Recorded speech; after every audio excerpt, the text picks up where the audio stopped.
Namaste everyone, my name is Sundar and my teammate Akash is here to present this model multi-purpose cycle electricity. Basically हम इस model में algae से electricity generate करेंगे। हमारे पास कुछ set of problems है जिसकी वजह से मॉडल हमारे पास इम्प्लीमेंट हुआ है। पहला हमारे पास प्रॉब्लम है scarcity of water, scarcity of electricity in villages, साथ ही साथ हमारे पास यूट्रिफिकेशन नाम की प्रॉब्लम आ रही है फार्मर्स के लिए। और हमारे पास चौथी प्रॉब्लम है पॉल्यूशन। पॉल्यूशन देखा जाए बेसिकली 52% जो पॉल्यूशन है वो सिर्फ व्हीकल से प्रोड्यूस होता है। व्हीकल्स का यूज़ करती है पेट्रोलियम और डीजल। अब हमने रिसर्च करी तो क्या पता चला कि इसी सेंचुरी तक जो हमारे पास पेट्रोलियम और डीजल लाइक जो हमारे पास फ्यूल सोर्सेज है, एनर्जी सोर्सेज है, वो सब डिप्लीट हो जाएगा और आगे आने वाली सेंचुरीज में वो हिस्ट्री बनते रह जाएगी। साथ ही साथ हमारे जो भारत का हमारे पास प्लान है वो है कि 2030 तक हमारे पास जितनी भी गाड़ियाँ हैं, मैंने बताया था 52% जो हमारे पास पोल्यूशन है वो व्हीकल से प्रोड्यूस होती है, तो हमारी जितनी भी गाड़ियाँ हैं वो इलेक्ट्रिक व्हीकल में शिफ्ट होंगी। तो इसलिए हमारा मॉडल बनाया है कि आगे आने वाली सालों में इलेक्ट्रिक व्हीकल आएंगे और उनके लिए हमें इलेक्ट्रिसिटी देना जरूरी रहेगा। और साथ ही साथ हमारे पास आगे बहुत सारी इलेक्ट्रिसिटी के अप्लायंसेस आएंगे। तो शुरू करते हैं हम अपना मॉडल जिसमें हम इलेक्ट्रिसिटी को अल्टीमेटली जनरेट कर रहे हैं, साथ में कुछ अलग ही बाई प्रोडक्ट्स निकल रहे हैं। सो एवरीवन, अब हम स्टार्ट करते हैं अपने मॉडल की एक्सप्लेनेशन। तो फर्स्ट ऑफ ऑल हम क्या करेंगे, हमारे जो सोलर पैनल्स हैं हम उनसे इलेक्ट्रिसिटी को स्टोर करेंगे in the power bank system, जहाँ से हम अपने सारे प्रोसेसेस को रन करने के लिए इलेक्ट्रिसिटी प्रोवाइड करेंगे। तो हम मोनोक्रिस्टलाइन सोलर पैनल्स यूज़ कर सकते हैं क्योंकि इनका एफिशिएंसी रेट हाई होता है, इलेक्ट्रिसिटी ये अच्छी जनरेट करते हैं, बैड वेदर में भी इनकी जो इलेक्ट्रिसिटी जनरेटिंग पावर है वो अच्छी रहती है। ओके, तो हमने क्या काम करे, सोलर पैनल से हमने इलेक्ट्रिसिटी को जनरेट कर लिया है। अब हमने इस इलेक्ट्रिसिटी को कहाँ यूज़ करेंगे, क्लोज फोटो डायरेक्टर में। हम एलगी से इलेक्ट्रिसिटी जनरेट कर रहे हैं तो एलगी भी तो बनाना जरूरी है। तो हम क्या कर रहे हैं, दो जगह से एलगी लेंगे। पहला तो हमारे पास जो लोकल एरिया से यूट्रिफिकेशन की जो प्रॉब्लम हो रही है वहाँ पे जितनी भी एलगी है वहाँ लोकल लोगों से मंगवाएंगे और उनको उसके बदले कुछ पैसे देंगे, जहाँ पे हमारे पास इलिटरेट लोगों की जॉब की कमी भी पूरी हो रही है। ठीक है, दूसरी चीज़, अगर हमारे पास सप्लाई कम आ रही है लोकल विलेजेस से तो हमने अपने आप सिस्टम लगा रखा है क्लोज फोटो, जहाँ पे हम कुछ ऑप्टिमल कंडीशंस का यूज़ करके एलगी को ग्रो कर सकते हैं। एलगी को ग्रो करने के बाद हम इस एलगी को कुछ ऐसे कुछ ग्रो करेंगे जहाँ पे हमारा सैंपल पड़ रखा है। तो हम इस एलगी को ग्रो होने के बाद इस एलगी को हम सेंट्रीफ्यूज में भेजेंगे। सेंट्रीफ्यूज में होगा क्या कि जैसे हमने बताया था कि कुछ ऑप्टिमल कंडीशन है जहाँ पे इसको वाटर का नीड होता है, वाटर का नीड होता है। तो हम अब इसको वाटर हटाएंगे। इमेजिन हमने वॉशिंग मशीन लिया, उसके अंदर कपड़े डाले तो जो वाटर होता है वो रिमूव हो जाता है, जो कपड़े होता है हमारे पास सूखे सूखे आ जाते हैं। इसी तरीके से जो हमारे पास एलगी रहेगा वो स्पिन होगा और जो एलगी रहेगा सूखा सूखा हमारे पास आ जाएगा, मीन्स ड्राई एलगी हमारे पास आ जाएगी। और जो 98% वाटर जो रहेगा वो चला जाएगा बाहर, स्पिल आउट हो जाएगा। और फैक्ट की बात ये है कि सारी इंडस्ट्रीज की तरह हम इस वाटर को नदियों में नहीं भेज रहे, हम इस वाटर को वाटर ट्रीटमेंट प्लांट में भेज रहे हैं जहाँ पे इसको पोर्टेबल वाटर में कन्वर्ट करा जाए ताकि वाटर स्कैसिटी को भी कम करा जाए इस प्रॉब्लम को।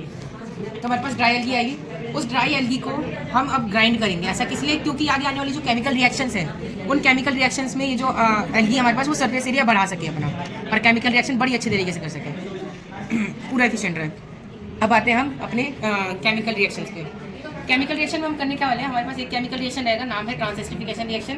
काम है एल्की से लिपिड निकालना और उस लिपिड से बायोडीजल निकालना, बायोडीजल में कन्वर्ट करना। ठीक, तो अब इस रिएक्शन को इस रिएक्शन के लिए हमें 3 इनपुट्स लगेंगे, मेनली 3, वो है कास्टिक सोडा, मेथनॉल और हेक्सेन।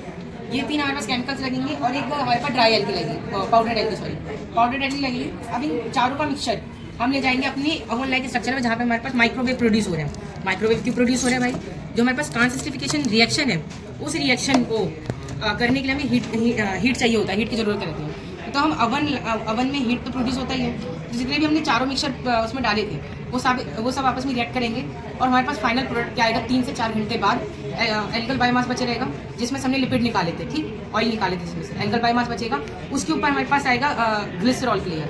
ग्लिसरॉल एक कॉस्मेटिक इंडस्ट्रीज में बहुत ज़्यादा इंपॉर्टेंट रोल प्ले करता है। तो हम इस ग्लिसरॉल को कॉस्मेटिक इंडस्ट्रीज में सेंड करेंगे जहाँ पे कॉस्मेटिक के प्रोडक्ट्स बनेंगे।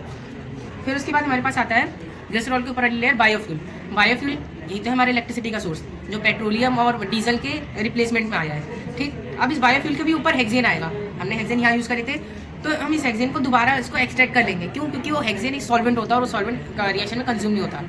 ठीक है, तो हम इस हेक्सेन को हटा देंगे और दोबारा रीयूज़ करेंगे। मीन्स रीयूज़ रिसाइकल वाला कंसेप्ट भी यहाँ यूज़ होता है। फिर इसके बाद हमारे पास बायोफ्यूल बचा, उस बायोफ्यूल को वेट वॉशिंग में लेकर आएंगे। वेट वॉशिंग में होगा क्या, इस प्रोसेस में जितना भी हमारे पास बायोफ्यूल रहेगा उसके ऊपर वाटर का स्प्रिंकल होगा। वाटर के स्प्रिंकल होने पे क्या होगा कि जो जितने भी हमारे पास बायोफ्यूल में इंप्योरिटीज़ रहेंगी वो सारी इंप्योरिटीज़ वाटर की मदद से उसकी वाटर के साथ सोल्यूबल हो जाएगी। वाटर के साथ सोल्यूबल होंगे और वाटर की डेंसिटी ज़्यादा रहती है तो वो नीचे सेटल डाउन हो जाएगा, ऑयल वाटर ऊपर तैरता रहेगा। फिर इस टैप को ओपन करके हम इस ऑयल वाटर को भेज देंगे वहाँ पे और जो ऑयल का लेवल है तब तक आने तक इंतजार करेंगे। फिर उसके बाद उसको तुरंत सडनली बंद करेंगे। अब यहाँ पे ऑयल बचा, फिर इसको इस प्रोसेस को 3 से 4 बार जब दोहराएंगे तो उस प्रोसेस को दोहराने के बाद हमारे पास फाइनली क्या आएगा, प्योर ऑयल। उस प्योर ऑयल को हम ऑयल टैंक में यूज़ करेंगे।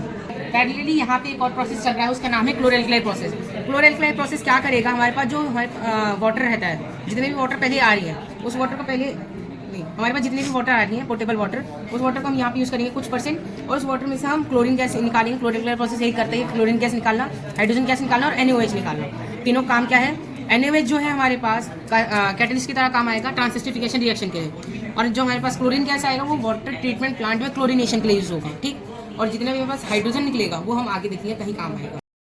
तो अब हम आते हैं, जो हमारे पास बायोडीजल बन गया और हमने सारे जो उसके ऊपर डेंसिटी थी, मतलब हमारा जो ग्लिसरॉल था उसको सेपरेट कर लिया, हेक्सेन को सेपरेट कर दिया। अब ऑयल बचता है, ऑयल हमने निकाल के वेट वॉशिंग में सब कुछ क्लियर कर लिया। ऑयल को हमने प्योर बायोडीजल में कन्वर्ट करके ऑयल टैंक में स्टोर कर लिया। अब हमारे पास बचता है बायोमास। तो बायोमास को हम ऐसे अगर बाहर इंडस्ट्री से भेजेंगे, नॉर्मली वेस्ट की तरह ट्रीट करेंगे, तो वो हार्मफुल हो सकता है एनवायरमेंट के लिए। तो हम क्या करेंगे, उसको हम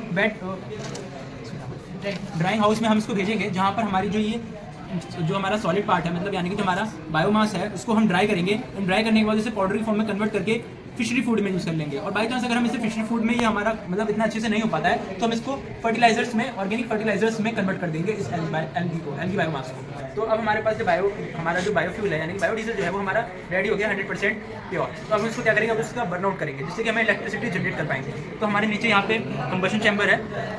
कंबशन चैम्बर में क्या होगा, फ्यूल आकर के बर्नआउट होगा, जिसकी मदद से हमारा जो इंजन है वो इस तरीके से पिस्टन्स जो हमारे अप एंड डाउन मूव करेंगे। क्योंकि हमें पता है जब पिस्टन्स में प्रेशर क्रिएट होगा, क्योंकि फ्यूल आके बर्नआउट होगा in the presence of oxygen, तो हमारा जो पिस्टन है, पिस्टन्स के नीचे हमारा जो ये चीज़ है, इसमें पिस्टन्स में प्रेशर क्रिएट होगा, जिससे कि मोटर रोटेट करेगी और इलेक्ट्रिसिटी जनरेट करेगी।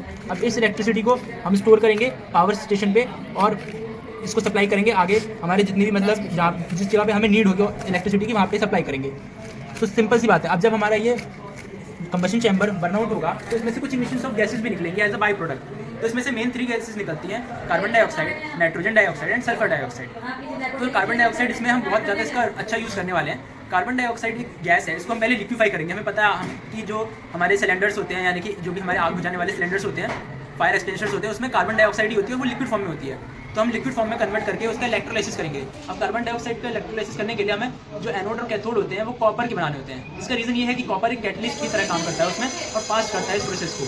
तो इससे हमारा क्या होगा, अब कार्बन डाइऑक्साइड 2 चीज़ों में टूटेगी, एक हमारा कार्बन मोनोऑक्साइड और एक ऑक्सीजन। ऑक्सीजन को हम ऑक्सीजन टैंक्स में स्टोर करेंगे एंड देन उसको इमरजेंसी के टाइम पे हॉस्पिटल्स में और हमारी एल्गी को जरूरत पड़ेगी ऑक्सीजन की, या फिर डायरेक्ट हम उसको एयर में भी रिलीज कर सकते हैं, जिससे कि हमारे जो एयर में ऑक्सीजन का कंटेंट है वो इंक्रीज होगा।